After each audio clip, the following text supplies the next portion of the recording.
NBA 2k21 is here.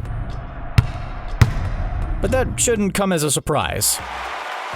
The iconic basketball series has been pumping out new installments every single year since the turn of the century, so why stop now? Besides being excited for all the new features and gameplay NBA 2k21 will bring, have you ever stopped to wonder how we got here? How did a simple basketball game grow into one of the most successful gaming franchises of all time? Well, let's find out. Today's video is all about the history and evolution of the 2K franchise. We'll be breaking down the game's highest highs, its lowest lows, and everything in between. Let's get started right now. It's really kind of crazy to think about how far the 2K series has progressed in just 20 years. The very first game, NBA 2K, was released in North America on November 10, 1999. Featuring Allen Iverson on its original cover, the game was released for Dreamcast, if you can even remember what that is. But that was just a starting point, a building block that would lay the foundation for the premier basketball game franchise on the market today. And the game itself wasn't half bad. I know nowadays going back and playing a 90s game is a little bit tough because the graphics and mechanics can be a bit of a hindrance, but overall, the first game was able to scratch that itch for basketball lovers as they got to play as some of their favorite players. Well, at least they basically sorta kinda did. The character designs are a little blocky, so you'll just have to take their word you're playing as the person you want. And it's especially noticeable if you put it up against the most recent installment, NBA 2k21, which feels like at times you're watching an actual basketball game on screen, rather than just watching some slightly designed blobs throw a ball around. But every journey starts with just one step.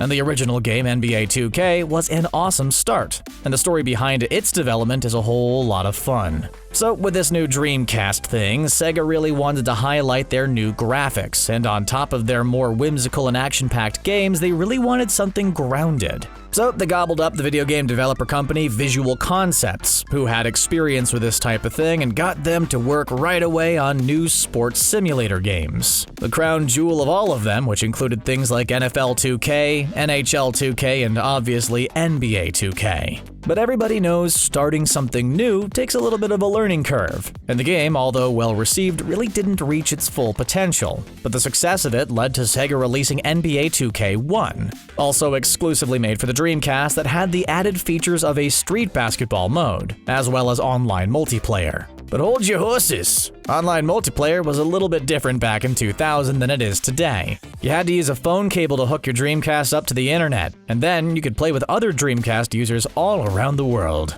And I complain about my ping today. Ugh, dial-up. NBA 2K2 came out the following year, but this time it wasn't afraid to branch out. It not only was released for Dreamcast, but also for Xbox, GameCube, and PlayStation 2. And at that point in history, Sega Dreamcast joined all the other failed consoles that got crushed beneath the early days of the Great Console Wars. And Sega just had to switch to just focusing on games development instead of consoles. That meant that although NBA 2K was originally released just for Dreamcast, NBA 2K3 excluded the Dreamcast entirely and was just released for Xbox, PlayStation 2, and GameCube. And then that dwindled even more, with NBA 2K4 cutting out the GameCube and just going to the other two consoles. And this was the version that really started taking things to the next level. Besides being the last game to feature Allen Iverson on the cover, who was lucky enough to appear on every cover before that, this came with a whole slew of new features, including a new gravity system that made jump shots and dunks look amazing for the time, as well as a redesigned franchise mode that fans were dying for.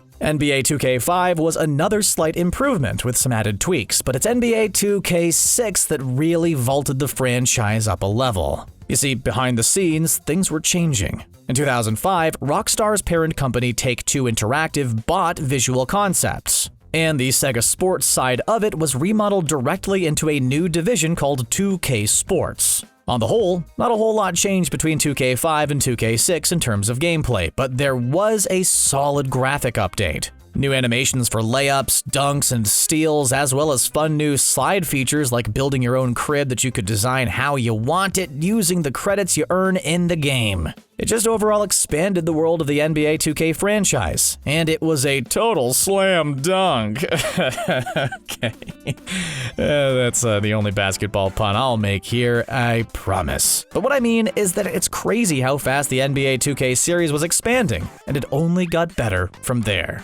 By the time the franchise was hitting double digits with NBA 2K10, it was clear more new features had to be added in order to keep upping the ante. 2K10 was the first game since 2K3 to be released on Nintendo consoles, and on top of that, it added the MyPlayer mode, which would allow you to create your own character as you move your way through the NBA. And you actually had to have your player undergo training like push-ups, running, and a wide assortment of other exercises, all to make your character stronger, which would help his skill level. NBA 2K11 was one of those fun additions of the franchise, because on top of all the normal elements gaming fans had come to love, there was a new Jordan Challenge mode, which allowed you to play as Michael Jordan as you try to complete 10 of his most memorable accomplishments from his career. Although it did oddly leave out the part where he played basketball against animated aliens in order to save the Looney Tunes. Well, regardless of that exclusion, another Jordan mode allowed you to play as Jordan throughout his entire career, starting as a rookie and growing and changing with him.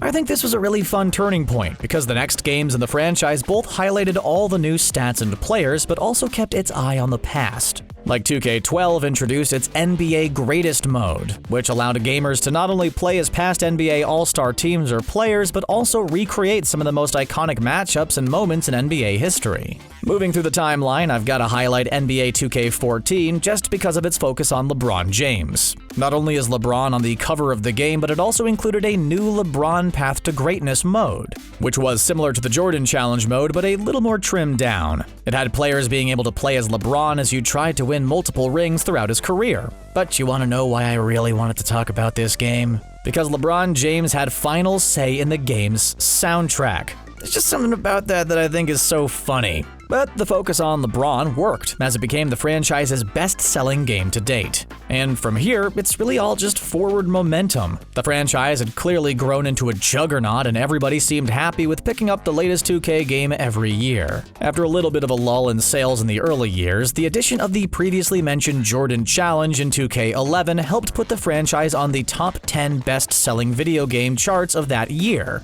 And that's a feat every game since then has managed to do, with it only getting more and more popular. Like, 2K17 was the 4th highest selling game of 2016, which was the same with 2K18 being the 4th highest selling game of 2017. Then 2K19 was the 3rd highest selling game of 2018, and then NBA 2K20 was the 2nd highest selling game of 2019. Call of Duty is the only franchise with that consistent of placement every single year, so the NBA 2K franchise is doing just fine. Again, it seems like the desire for a top-tier basketball game is only growing year after year. Like the debut of NBA 2K20 in September of 2019 broke records by becoming the best-selling game of the year in only its first month on the shelves. Of course, in the end, when the final numbers were tallied, Call of Duty did still come out on top, but that shouldn't take away from 2K20's amazing performance. So that's the history of the franchise, but what about its future? What's NBA 2K21 going to bring to the table, and how will it continue its predecessor's hot streak?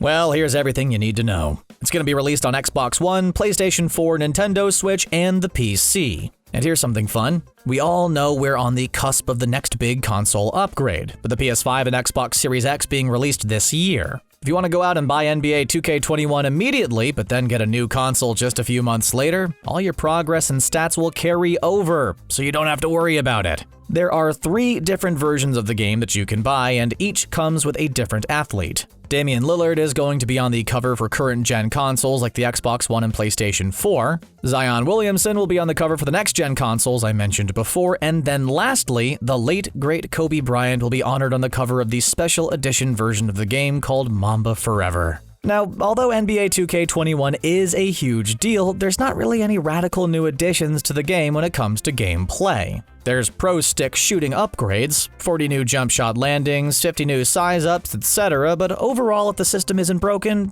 Ain't no need to get your toolbox out. Although one big change to the overall game is the My Team mode. That's one section that's seeing a very solid upgrade. It'll have a new seasons feature that will be free for everybody, which sounds great. You should expect to see seasons that last about 6 weeks and involve a series of different daily, weekly, and overall objectives that will keep you involved and incentivized to keep playing. Yeah, it's gonna be another huge hit. Clearly, sports games are one of the most popular gaming genres around. Although NBA 2K constantly ranks near the top of the best-selling games of the year, you also usually see the yearly Madden games as well as the yearly FIFA games do solid business as well. There's a large overlap between sports fans and sports gamers, and it clearly shows in sales. And with each new version of the game constantly evolving and adapting to meet players' needs, there's no reason why the sports game genre won't continue to dominate for many years to come. So, what do you think of the NBA 2K franchise? Let us know in the comments below, and while you're there, be sure to hit that subscribe button for more awesome gaming content. As always, thanks a lot for watching The Gamer. We'll see you next time.